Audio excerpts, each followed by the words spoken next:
A Sleep Audiobooks exclusive. Grimm's Fairy Tales by Jacob Grimm and Wilhelm Grimm.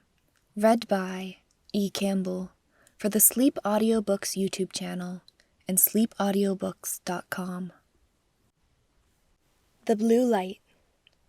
There was once upon a time a soldier who for many years had served the king faithfully, but when the war came to an end, could serve no longer because of the many wounds which he had received.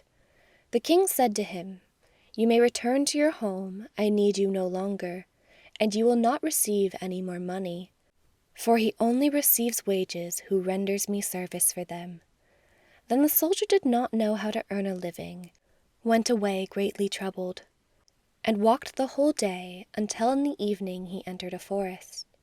When the darkness came on, he saw a light, which he went up to, and came to a house wherein lived a witch. "Do give me one night's lodging, and a little to eat and drink," said he to her, "or I shall starve." "Oh ho," she answered, "who gives anything to a runaway soldier? Yet will I be compassionate and take you in, if you will do what I wish." "What do you wish?" said the soldier. "That you should dig all round my garden for me tomorrow." The soldier consented, and next day labored with all his strength, but he could not finish it by the evening. "I see well enough," said the witch, "that you can do no more today, but I will keep you yet another night, in payment for which you must tomorrow chop me a load of wood and chop it small."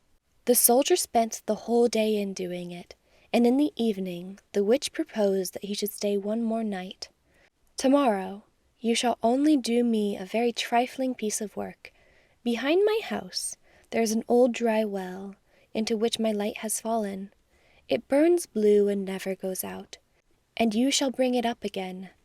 Next day the old woman took him to the well, and let him down in a basket. He found the blue light, and made her a signal to draw him up again. She did draw him up, but when he came near the edge, she stretched down her hand and wanted to take the blue light away from him.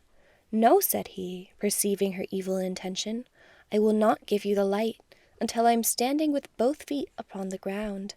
The witch fell into a passion, let him fall again into the well, and went away. The poor soldier fell without injury on the moist ground, and the blue light went on burning. But of what use was that to him? He saw very well that he could not escape death. He sat for a while very sorrowfully. Then suddenly he felt in his pocket and found his tobacco pipe, which was still half full. "This shall be my last pleasure," thought he, pulled it out, lit it at the blue light, and began to smoke.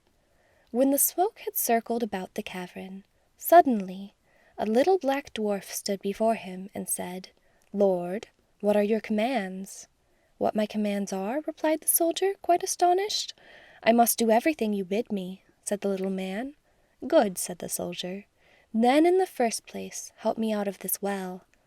The little man took him by the hand and led him through an underground passage, but he did not forget to take the blue light with him.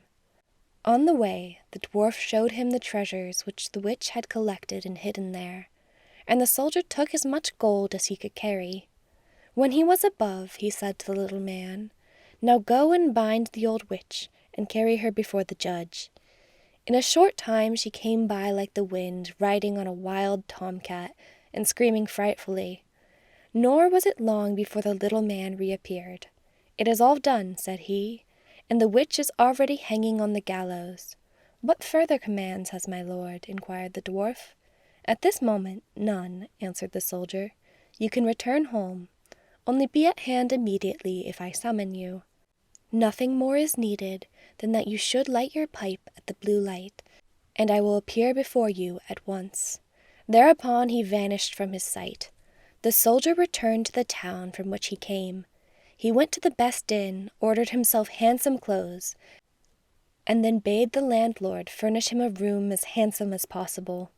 When it was ready, and the soldier had taken possession of it, he summoned the little black mannikin and said, "I have served the king faithfully, but he has dismissed me and left me to hunger, and now I want to take my revenge." "What am I to do?" asked the little man. Late at night, when the king's daughter is in bed, bring her here in her sleep. She shall do servant's work for me." The mannikin said, "That is an easy thing for me to do, but a very dangerous thing for you, for if it is discovered, you will fare ill." When 12 o'clock had struck, the door sprang open, and the mannikin carried in the princess. "Aha! Are you there?" cried the soldier. "Get to your work at once. Fetch the broom and sweep the chamber." When she had done this, he ordered her to come to his chair, and then he stretched out his feet and said, "Pull off my boots," and then he threw them in her face, and made her pick them up again, and clean and brighten them. She, however, did everything he bade her without opposition, silently and with half-shut eyes. When the first cock crowed, the mannikin carried her back to the royal palace, and laid her in her bed. Next morning, when the princess arose, she went to her father, and told him that she had had a very strange dream. "I was carried through the streets with the rapidity of lightning," said she, "and taken into a soldier's room, and I had to wait upon him like a servant, sweep his room, clean his boots, and do all kinds of menial work. It was only a dream, and yet I am just as tired as if I really had done everything." "The dream may have been true," said the king. "I will give you a piece of advice. Fill your pocket full of peas, and make a small hole in the pocket, and then if you are carried away again, they will fall out and leave a track in the streets." But unseen by the king, the mannikin was standing beside him when he said that, and heard all. At night, when the sleeping princess was again carried through the streets, some peas certainly did fall out of her pocket, but they made no track, for the crafty mannikin had just before scattered peas in every street there was. And again the princess was compelled to do servant's work until cock-crow. Next morning the king sent his people out to see the track, but it was all in vain, for in every street poor children were sitting, picking up peas and saying, "It must have rained peas last night." "We must think of something else," said the king. "Keep your shoes on when you go to bed, and before you come back from the place where you were taken, hide one of them there. I will soon contrive to find it." The black mannikin heard this plot, and at night when the soldier again ordered him to bring the princess, revealed it to him, and told him that he knew of no expedient to counteract this stratagem, and that if the shoe were found in the soldier's house, it would go badly with him. "Do what I bid you," replied the soldier. And again this third night the princess was obliged to work like a servant, but before she went away, she hid her shoe under the bed. Next morning the king had the entire town searched for his daughter's shoe. It was found at the soldier's, and the soldier himself, who was at the entreaty of the dwarf, had gone outside the gate, was soon brought back, and thrown into prison.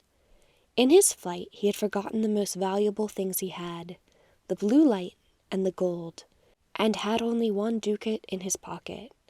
And now loaded with chains, he was standing at the window of his dungeon, when he chanced to see one of his comrades passing by. The soldier tapped at the pane of the glass, and when this man came up, said to him, "Be so kind as to fetch me the small bundle I have left lying in the inn, and I will give you a ducat for doing it." His comrade ran thither and brought him what he wanted. As soon as the soldier was alone again, he lighted his pipe and summoned the black mannikin. "Have no fear," said the latter to his master. "Go wheresoever they take you, and let them do what they will. Only take the blue light with you." Next day the soldier was tried, and though he had done nothing wicked, the judge condemned him to death. When he was led forth to die, he begged a last favor of the king. "What is it?" asked the king. "That I may smoke 1 more pipe on my way." "You may smoke 3, answered the king. "But do not imagine that I will spare your life." Then the soldier pulled out his pipe and lighted it at the blue light, and as soon as a few wreaths of smoke had ascended, the mannikin was there with a small cudgel in his hand, and said, "What does my lord command?" "Strike down to earth that false judge there, and his constable, and spare not the king who has treated me so ill."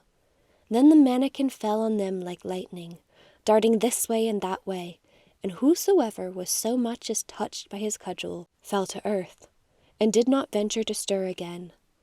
The king was terrified. He threw himself on the soldier's mercy, and merely to be allowed to live at all, gave his kingdom for his own, and his daughter to wife. End of The Blue Light.